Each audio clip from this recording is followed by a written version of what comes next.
Alright, so it's a new day, which means more Outriders news. We've got official news from the Outriders team right here. Check it out. We're going to be talking about a new update about damage mitigation. It looks like they're working on a brand new patch and are making progress.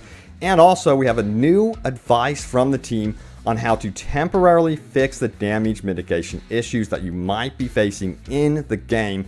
Plus, a lot of us are wondering, why in the world does People Can Fly release patches for this game right before the weekend? We get an actual explanation from the community manager on this one. Some fascinating stuff here.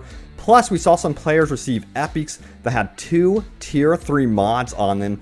Does this mean People Can Fly will just balancing based on this? We get a new reply from the community manager about that one as well. So a bunch of stuff to go over. Let's do this. Hey everyone, what's happening? Open World Games here. Hope you're doing good, and let's dive straight into the news. We're going to start with that damage mitigation issue starting right here. We've got a new update today about that one from the community manager. It says this: we believe we have identified one of the core underlying reasons for lack of the damage mitigation in certain circumstances. We are compiling and testing a new build with this fix included, but doing so will take a bit more time, and the final rollout will be dependent on it being successfully tested, confirmed as fixed. Now, we will update you as soon as we have news. Now, it goes on to say this: while we have continued to work on this matter, here are some potential workarounds which have helped some players who encountered this issue consistently. It goes on to say this: unequip all of your armor, then re-equip again. If this doesn't help, unequip all armor, hard restart the full game, don't just return to the lobby, then re-equip the armor. And then it says unequip all armor, change to a different character and back again, and re-equip the armor. So if all else fails, do that one. And then furthermore, it says using mods such as Life of the Party may help increase survivability, as this mod works differently, to other defensive mods. And then it goes on to say avoid tanking brood mothers and alphas in particular, as they are particularly prone to the below explained 1-2 hit risk. So there's some advice from the community manager here on what you can do to kind of alleviate problems from this whole damage mitigation issue. Now, there's further explanations right here. Let's go over that. It says once the bug occurs, all regular armor mods are much less effective, so most defensive mods are less viable. Furthermore, it says the matter of instant deaths, even when they appear to be one-shot kill, looks to be a case of 2 damage hits before being dealt, though they are displayed as 1, meaning that the one-shot kill protection mechanics don't trigger since they detect 2 damage hits. So it's a bug. They've got to fix this bug in the game. At least they're aware of the problem, and right now behind the scenes they're working on a patch for it to address this issue. Now, will this patch release ahead of the weekend? It's probably what a lot of you guys are wondering. We have a reply about that one. It's actually under this thread right here. Take a look at this. It says, "It's Friday, guys," and it's a meme. As you can see, it says, "Outriders dev about to patch the game." And you can see the community cowering in fear. Dear God, no. But we do have a reply from the Arkin here, community manager from Square Enix and of Outriders. He goes on to say this: no patch planned for today. I think some people will sigh with relief, maybe, because a lot of people get nervous that they would patch the game ahead of the weekend. Now, it goes on to say, "I can very much appreciate the meme, though, so full credit to you there." Smiley face. "It may be helpful explaining things from our side. Ideally, we aim to patch on a Thursday or a Tuesday. That's the base at the moment. Base aim, And it has been on all games I've community managed on to date. 8 years of CMing overall." Wow. Now it says, "With Outriders, as you well know, there were and are still some hot button issues. We have never denied them, and we have always worked our hardest to identify the root causes and resolve them.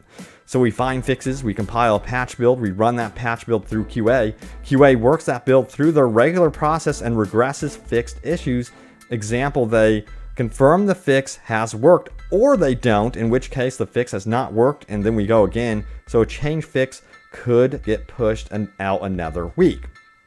Now, it says that's a very rough explanation of the cycle, but let's say, for the sake of argument, that a patch passes out of QA successfully on a Thursday UK evening, and the issue it resolves has already been in the game for far too long. So you can kind of see what he's hinting at, the challenges they face with these patches.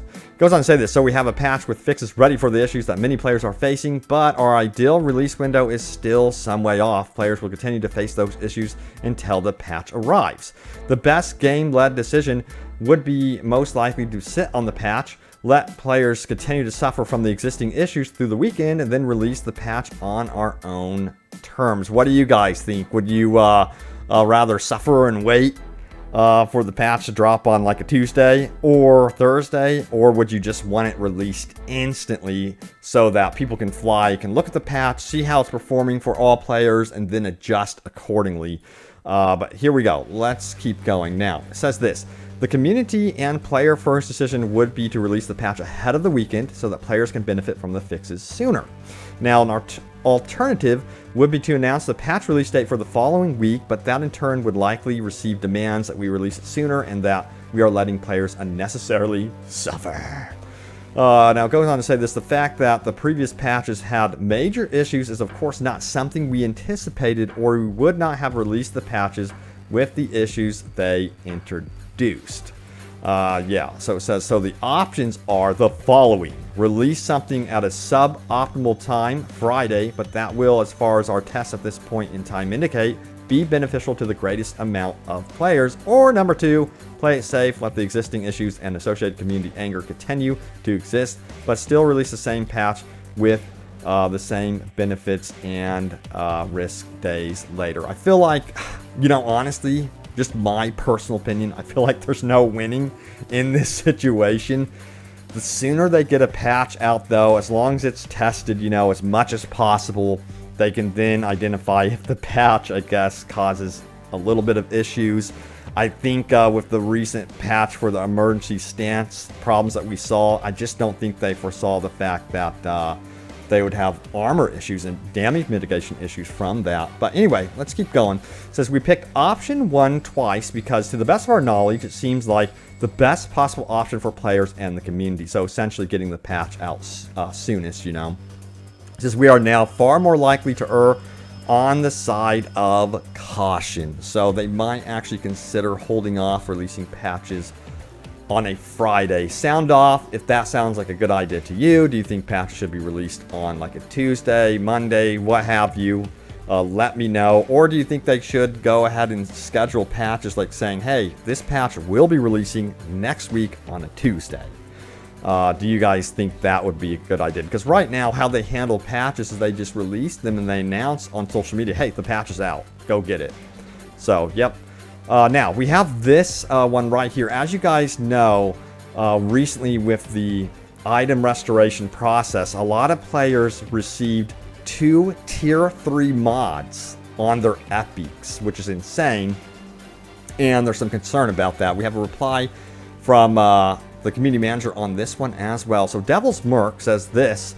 Devil's Smirk, I should say. He says, I have no issue with players affected getting some God-rolled gear and one-off 2 tier 3 mods on their gear. Well, my concern is, with this out in the wild in the player population, will this affect future balancing? Because if nerfs happen as a direct result of this, honestly, I'm not going to be okay with that. My sincere hope is that for future balancing, People Can Fly is keeping this in mind so that players without this one-off gear do not have skills mods further nerfed as a result of People Can Fly restoring affected players. Now, let's get to the reply.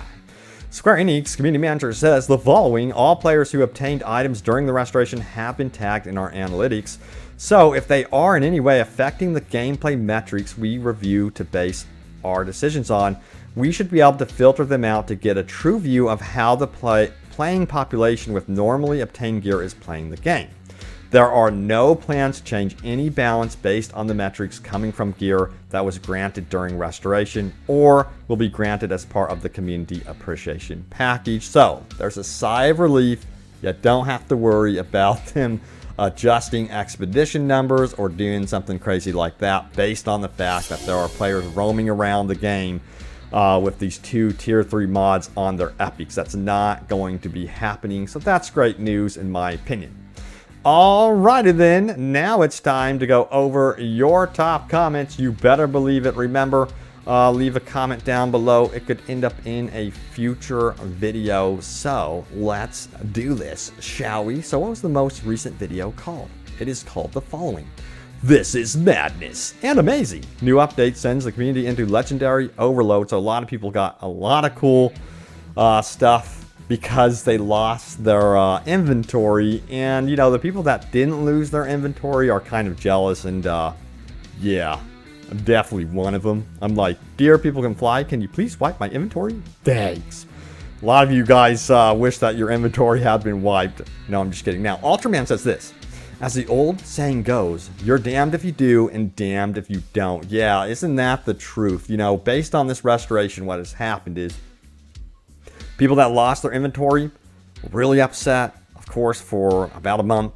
And then they got their inventory back, but then some. They got tons of God-rolled legendaries. They have epics that have 2 tier 3 mods on them. And the people that have never lost their inventory are watching this, witnessing this, and going, where's my reward? I've sat through, you know, a buggy game, problems, a horrible launch. So that reward is coming through the appreciation package. It's going to be 1 legendary, you know, some titanium. But honestly, it seems like you guys want more.